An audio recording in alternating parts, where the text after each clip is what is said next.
የአና ትረካዎች ቻናሉን ሰብስክራይብ ማድረግ እንዳይረሱ።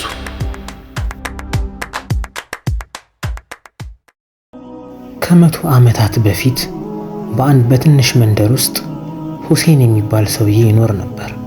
ሁሴን ባለትዳር ነው። የሚሰራውም የወፍጮ ስራ ነው። ከቤተሰቦቹ በተረከበው የወፍጮ ቤት ስራውን አስቀጥሎታል።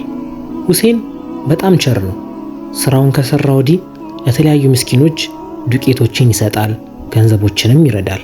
በጣም የዋህና ደግ ነው። ሚስቱ ደግሞ በጣም ታምራለች ስትታይ። ነገር ግን ተስፋ ማትቆርጥ ሀብትን የምትወድ ወይንም ባጭሩ ስግብግብ የሆነች ሚስት ናት። አሁን የምትኖሩ ኑሮ አላረካትም። እሷ የምትፈልገው በሀብት የተንጣለለ በወርቅ የተንቆጠቆጠ ቤት ነው። እንደውም አንድ ቀን ምን ተከሰተ መሰላችሁ? ህልም አለመች። ህልሟም የሚያምር ቤተ መንግስት የሚመስል የሀብታሞች የልጥጥ ሀብታሞች ቤት ነው በህልሟ ያየችው። ከጎኗ በጣም መልከ መልካም የወርቁን ካባ ጀርበት አርግቶ የለበሰ ሰው ነው። ብድግ ስትል አቶ ሁሴን ወፍጮውን ይጠመጥማል። ሂድ አንተ። አስቡት፣ በህልማችሁ የሚገርም ምግብ ልትበሉ ብድግ ስትሉ የተኛችሁበትን ትራስ ስትገምጡ ልክ እንደዛ አይነች እቺ ሴትዮ እና በጣም ተናደደች። ምክንያቱም ለትንሽ ጊዜም ቢሆን የምትፈልገውን አይነት ህይወት በህልሟ ያየች ነበር። ስትነሳ ግን ባለቤቷ ነው። እና አንድ ቀን በገበያ ላይ ወደዛ ወደዚህ ስትል የሆነ መልከ መልካም ሀብቱ ጣራ የነካ ሰው ላጤ ነው በነገራችን ላይ አየችው። ይሄው ደረቃ ቀረች። አንቺ ነቃቢ ባክሽ። ስታጠያይቅ ባለ ሀብት ነው፣ ሚስት ማግባት ይፈልጋል፣ ቆንጆ ሴቶችን። ይሄኔ ወዲያው ዘዴ መዘየር ጀመረች። ምንድነው ዘዴው ታዲያ? ያው ይሄን ሰውዬ ማግባትና የቀደመው ሁሴንን መፍታት። ይሄን ማን ያሳካላታል? ጠንቋይ። ከጥንቁልና ስራ ፈጣሪ ይጠብቀንና ያው አንዳንዴ ሀብት መውደድ ከባድ አይደለ? ሄደች ወደ ጠንቋይ ሴትዮ ጋር ሄዳ ባለቤቷን ችግር፣ ሙሲባ፣ ፈተና እንዲነካው ከዛ ያንን ምክንያት አርግታ እንድትፈታው ከዛ ደግሞ አንድ ያየችው ባለ ሀብት አለ እሱን ለማግባት እንደምትፈልግ ለጠንቋይዋ ሴትዮ ነገረቻት። ያው ደጋሚ ሰው ምን ይፈልጋል ከናንተ? ያው የተለያዩ ሀብትና ንብረት እንድታመጡለት ነው የሚፈልገው መቼ የሚጠይቀው። ስለዚህ እንደተባለችው እቺ ፎቃቃ ሚስቱ ንብረቶችን አምጪ ስትላት ያላትን ንብረት ሰጠቻት። በነገራችን ላይ ጠንቋይዋ ሴትዮ ፈጣሪዋን የምትፈራ ትሁት ጭምት የሆነች ልጅ አለቻት። ልጅቷ ሁሌ ከእናትየዋ ጋር እንደተቀያየመች ነው። ምክንያቱም እናቴ ሆይ ይህንን ድግምት፣ ይህን ጥንቆላና ትብተባ እባክሽን ተይ እያለቻት ትጨቃጨቃታለች ሁሌ። ይባስ ብሎ አንድ ቀን የሁሴን ሚስት ስታስጠነቁል ሰምታ ሹክክ ብላ አየችና ማን እንዳለ ተመለከተች። የሆነች መልከ መልካም በሷ እድሜ ያለች ሴት እያስጠነቆለች ነው። ሄደችና አንቺ ምን አይነት ባለጌ ሴት ነሽ? አላህን አትፈሪም? ይሄ ነገር አንቺን ወደ መጥፋት ወደ ጥፋትና ወደ ገሃነም እንደሚወስድሽስ ዘነጋሽ እናቴ ስትላት፣ እናትየዋ ብግን ብላ ውጪልኝ ከዚህ፣ አንቺ ምን አገባሽ በምሰራው ስራ? ሁለተኛ አልደግመውም። አይኔ እያየ በሬን ለቀሽ ውጪ፣ ቀጥታ አርፈሽ ቁጭ በይ። እንግዲህ እቺ ምስኪኗ ልጅ ከዚህ በላይ ማድረግ የምትችለው ነገር የለም። ቤቷን ለቃ ወጣች። የሁሴን ሚስት አሁንም ቢሆን አይምሮዋ ላይ ያለው ያ የተንጣለለ ሀብትና ያ መልከ መልካም ሰው ነው። በቃ ሌላ ስራ ስለሌላት ጠንከራ ይዘዋለች። ከዛ የተለያዩ ንብረትና ጌጣጌጦችን ሰታት ስለነበር ስራቸውን ጀመሩት። እቺም ለመግባቢያ ያህል እያንጓለለች እያለች ነበር እንበል፣ አይ ይቅርብን እና ከጠነቆለች ወዲያው ለሚስትየው ሰጠቻት። ከዛ ቤቱ ሄደሽ የባለቤትሽ ወፍጮ ላይ ንፊበት፣ በትኝበት፣ ከዛስ ባለቤትሽ ደንቆሮ ደህይቶ ይቀራል አለቻት። እንዳለችውም የወፍጮ መጁ ላይ ድግምቱን ነዛችበት። ትንሽ ቀናቶች ነጎዱ። የድግምቱ ተጽዕኖ ጋሽ ሁሴን ላይ ትንሽ ተጽዕኖ አሳደረበት። ስራ መስራት ይከብደዋል። ወፍጮ ቤቱ በጣም ይሸተዋል ከመጠን በላይ። አይጥ ሞቷል ብሎ ቢፈትሽ ምንም ነገር ሊያገኝ አልቻለም። ባለቤቱንም ሲጠይቃት ምን ላርግህ እኔ አቦ ወደዛ ተወኛ አቦ ትለዋለች። ይባስ ብሎ ጩኸትና እሱን ደህይተሃል አሁንማ እፈታሃለሁ ወደ ማለትም መግባት ጀመረች። ይሄኔ ጋሽ ሁሴን በጣም ተጨነቀ። እንደው አንዳንዴ ምድርና ሰማይ የምትጠብበት ጊዜ አለ አይደል? ልክ እንደዛ ማለት ነው። ግራ ገባው የሚናገረው ነገር። እረ ሚስቴ ሆይ ምን ነካሽ? ቆይ ደህና አልነበርሽ እንዴ? አሁን ሁኔታዎች ሲጠቡብኝ እንዲህ ነው የምታስተናግጂኝ? እባክሽን እኔ ምንም አላረኩም። ስራ ቦታዬ በጣም እንድገባው ይከብደኛል። አንቺ እንዳየሽው በጣም ስለሚሸት ሰው ሁሉ መጥቶ ወፍጮ ማስፈጨት አልቻለም ማለት። ይሄኔ ሴትየዋ እንዳለችውም ትታው ሄደችና ያን ባለሀብት ሰውዬ ጋር ትዳር እንደምትፈልግ ነገረችው። አቶዬ ቆንጆ ሴቶችን ይፈልጋል። አይኑን አላሸም። ነይ ነይ ቆንጅዬ ብሎ ወደ ትዳር ገባ። እሷን አገባት። ያው ህይወቷ ሰመረ። ደስ የሚል ህይወት ኖረች። እንደዛ ነው የምታስቡት? እንዳይመስላችሁ። እንዳሰበችውን በእርግጥ ባለሀብትን አግብታለች። ምስኪኗን የቀድሞ ባለቤቷን ሁሴንን ፈተዋለች። ይህን የሚያምር መልከ መልካም ባለሀብት ሰውዬም አግብተዋለች። ያው ሀብቱን የታያት በእርግጥ ምን አይነት ባህሪ እንዳለውም አላጣራችም። ሆኖም ያው ደህና መብላት ደህና መልበስ ስላሰኛት ነው ትታው ሄደችው። በዚህ በኩል ጋሽ ሁሴን በጣም ከምላችሁ በላይ እንደው አንዳንዴ አግኝቶ ያጣ ሰው እንዴት ነው የሚጎዳው? ልክ እንደዛ ተጎድቶ ነበር። እና አንድ ቀን በድባቴና በትካዜ ላይ ቁጭ ብሎ ሳለ የሆነ ቁራ እሱ በሚሰራበት ስራ ቦታ ላይ ማለትም በትንሿ ወፍጮ ቤት ላይ ማንዣበብ ሲጀምር ጋሽ ሁሴን ሐሳብ ገባው። ይሄ ነገር እንዴት ነው? አዲስ ሽታ መጣ።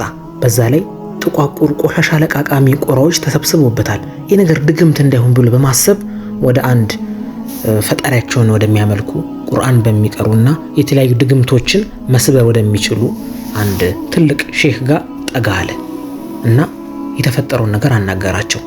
እሳቸውም እንዲህ አይነት ተሞክሮና ልምድ ስለነበራቸው ከፈጣሪያቸው በመቀጠል ምክንያት ሆኑት። ስራው ቦታው ላይ ሄዱ አምላካዊ አናቅስቶችን እንዲያነብበትና መልካም የሆኑ ነገራቶችን እንዲሰራ እንዲሁም ስራ ቦታው ላይ እንግዳ ነገሮች ካሉ ለምሳሌ ጸጉር፣ ጥፍር ካሉ እንዲያስወግዳቸው እና በቃ በርትቶ ጠንክሮ ፈጣሪውን እንዲያመልክና እንዲያገለግል ምክንያት ሆኑት። እሱም ይህን ነገር ሌት ተቀን ጠንክሮ ማድረግ ሲጀምር አንድ ተአምር ተከሰተ። ያቺ ጠንቋዩ ሴትዮ በጣም ታመመች ክፉኛ። በህመሟ ሲቃ ላይ እያለች ያ ባለ ወፍጮ ሰውዬ ድግምት የሰራችበት እንደታመመና በጣም መጥፎ ሁኔታ ላይ እንዳለ ታወሳት። እንዲሁም ደግሞ አረጊቷ መሞቻዋም ስለደረሰ በቃ ወደ ፈጣሪዋ የመመለስ አዝማሚያን ስላሳየች ምስኪኗን ልጇን ጠራቻትና እኔ ወደ አምላኬ መመለስ ፈልጋለሁ። ብዙ የጎዳኋቸው ሰዎች አሉ። አንዱም ጋሽ ሁሴን ነው። ሄደሽ ጥንቁልና እንዳረኩበትና እንደደገምኩበት ከዛም ነገር ደግሞ ነፃ መውጣት እንደሚችል ንገሪው ብላ ለልጇ ነገረቻት። ልጇም ሄዳ ለጋሽ ሁሴን የተፈጠረውን ነገር ነገረችው። ደህና ዋሉ ጋሽ ሁሴን እንዴት ኖት? የሆነች መልእክት አለችኝ። ያው ታሪኩ ሰፊ ነው፣ ግን ባጭሩ ቤትህ ትሄድና ወፍጮ ቦታህን በደንብ ታጸደዋለህ። የሆነ የተቀበረብህ ነገር አለ፣ እነዛ ነገሮች ታጸደዋለህ ብላ ስለነገረችው ጋሽ ሁሴን ዲዲዲዲ ብሎ ቶሎ አጸዳደው። ያው ጋሽ ሁሴን ከዚህ ፊት ቀድሞም ጥንቃቄ ስለጀመረ ያው ወደ ቀድሞ እንደውም በበለጠ ደስ በሚል ስራ ተመለሰ እና ያቺን ሴትዮ ይቅርታ ሊያደርግላት ፈለገ። ማንን? ያቺ ጠንቋዩን ሴትዮ። ምክንያቱም ታማ ስለነበርና እንዲሁም ደግሞ ይህን መልእክት ላደረሰችው ለልጁ አመሰግናለሁ ሊላት ወደ ቤቷ ሄደ። ከዛ በሯ ላይ እንደደረሰ ልትዋላችሁ ሰላም ዋላችሁ ነይ እስቲ ምን ሆነሽ ነው የምታለቅሽው አንቺ? እናቴ እኮ አረፈች። በጣም ያሳዝናል። ያው ወደ ፈጣሪዋ ተመልሳለች፣ ግን ይቅርታ ሳታደርግላት ኧረ ችግር የለውም እኔ ይቅርታ አድርጌላታለሁ። እኔ ጨካኝ አይደለሁም፣ አይዞሽ። ወይኔ በጣም ያሳዝናል። ልክን ያሳዝናል። አሁን እኔ አባትም የለኝም፣ ይኸው እናቴም ሞተች፣ ብቻዬን ሆንኩ ብላ እየተነፋረቀች ጊዜው አለፈ። ይሄ ምስኪኑ ሰውዬ ጋሽ ሁሴን የጠንቋዩን ልጅ ሊያገባት ስለፈለገ ታገቢኛለሽ እንዴ አላት። እሷም በደስታ እንዴ ተገኝቶ ነው አንተን የመሰለ ቅመም አለችዋ።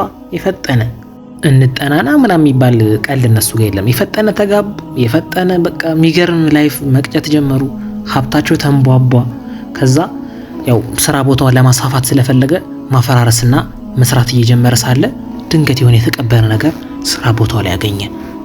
ምንድነው እሱም? የሆነ የወርቅ ካዝና የሚመስል ነገር ክፍት ያደርገዋል። የወርቅ ቁርጥራጮች ያሉበት እላዩ ላይም ደብዳቤ ያገኘ። ደብዳቤውን ከፍቶ ሲያነበው የቀደሙ እናትና አባቱ የጻፉለት ነው። ልጄ ይሄ መልእክት ዘግይቶ እንደሚደርስህ አውቃለሁ። አሁን ይሄን ንብረት የቀበርነው ልጅነት ላይ ስለሆንክ ነው። ምናልባት ወደፊት አድገህ ይሄን ካገኘኸው ምንም ሐሳብ ሳይገባህ እንድትጠቀምበት ላንተ ያስቀመጥንልህ ነው ብለው ወላጆቹ ጽፈውለት የተቀመጠ ደብዳቤ ነው። አጀሬ ቀጨም አደረገና በሀብቱ ስራ ቦታው ማስፋፋት ጀመረ። ጊዜዎች ነጎዱ፣ ቀናቶች አለፉ። ሁሴንም በሀብቱ በጣም ስለተንበሻበሸ ፈጣሪውን ለማመስገን በሚል ምስኪኖችን ከባለቤቱ ጋር በመሆን እነሱን መመገብ፣ ለነሱ ዱቄቶችን መስጠት ጀመረ። ስሙም በከተማዋ ላይ በጣም ስለናኘ ኤክስፖርትም ጀምሯል። ምን ይሄ ብቻ። እንደለመደው መንገዱን እየቀጠለ ሳለ መንገድ ላይ አንድ እንግዳ ነገር ይመለከታል። ምንድነው ብሎ ቀና ብሎ ጠጋ ብሎ ሲመለከት አንዲት ምስኪን ጎራዳ አፍንጫ ጥርሰ ወላቃ ሴት ያያል። ማንነሽ አንቺ? እንዴ የቀድሞ ባለቤቴ ነሽ? ምን ሆነሽ ነው እንደዚህ ጉርድድ ያልሽው? በጌታ ስም። ልክ ነህ። አዎ የቀድሞ ባለቤትህ ነበርኩ። አሁን እንዲህ ኩስስ ብዬ ጊዜ ተገልብጦብኝ አየኸኝ አይደል? እኔ እኮ ያኔ አንተን መፍታት ፈልጌ ነበር። ለምን? ድሃ ስለሆንክ። ከዛም ስሜቴን ተከትዬ ያንን የሚያምረውን ሰው ያገባሁት። ሀብቱን የታየኝ ታውቃለህ? ሀብቱ በቃ ከሀብቱ ውጭ ምንም አልታየኝም ነበር። በጣም ስግብግብ ነበርኩኝ። ሰውየው መልክ ብቻ ነው ከሴት ልጅ የሚፈልገው፣ ያ ምንም አይፈልግም። እና ምን ተፈጠረ ታዲያ? አሁን ምን ተፈጠረ መሰለህ? ያው ቤቱ ፎቅ አይደል? ፎቁን ስራመድ አንድ ቀን አዳልጦኝ ውድቅ፣ አፍንጬ ጥመም፣ ጥርሴ ርግፍ። በቃ ይሄው እንደምታየኝ ፉንጋ መስዬ ቁጭ። ሰውየው ደግሞ ለአይኑ ጠላኝ። ምክንያቱም ሰውየው መልክ ያላት ሴት ብቻ ነው የሚፈልገው። ያው መልክ ረጋፊ ነው። መልኬ ሲረግፍ ሌላ ሚስት አገባ። እኔን ከቤተ መንግስቱ ጀልጦ አስወጣኝ። ምን ይደረጋል? ይሄው በቃ አሁን የመንገድ ሰው ሆኛለሁ። ባይሆን አንተ ይቅርታ አድርግልኝና ለምን ወደ ድሮ ቀድሞ ትዳራችን አንመለስም ብላ ሐሳብ አቀረበችለት። ጋሽ ሁሴንም ጮሌ ነበርና ያው በእርግጥ ይቅርታ አድርጌልሻለሁ ለፈጸምሽብኝ ክደት፣ ግን እንደ ሚስት ለመቀበል እኔ እንጃ። ምክንያቱም አገባው እኮ አላወቅሽም እንዴ? መልከ መልካም ሴት፣ አስተዋይ፣ በቃ ብልህ የሆነች ሴት አግብቻለሁ እና ሁለተኛ ሚስት ማግባት ደግሞ እኔ አሁን አቅሙ የለኝም። ያው አቅሙ ወገቡም የለኝም፣ አቅሙም ይሄ የገንዘብም አቅም የለኝም አላት። እናም ግን መልካም እንደሚውል ሰው ቤቴ ላንቺ በማንኛውም ሰዓት ክፍት ነው። ውጭ ማደር የለብሽም። ምግቦችን፣ መጠጦችን እቤቴ ላይ መመገብ ትችያለሽ። ምንም ችግር የለም ብሎ ትቷት ሄደ።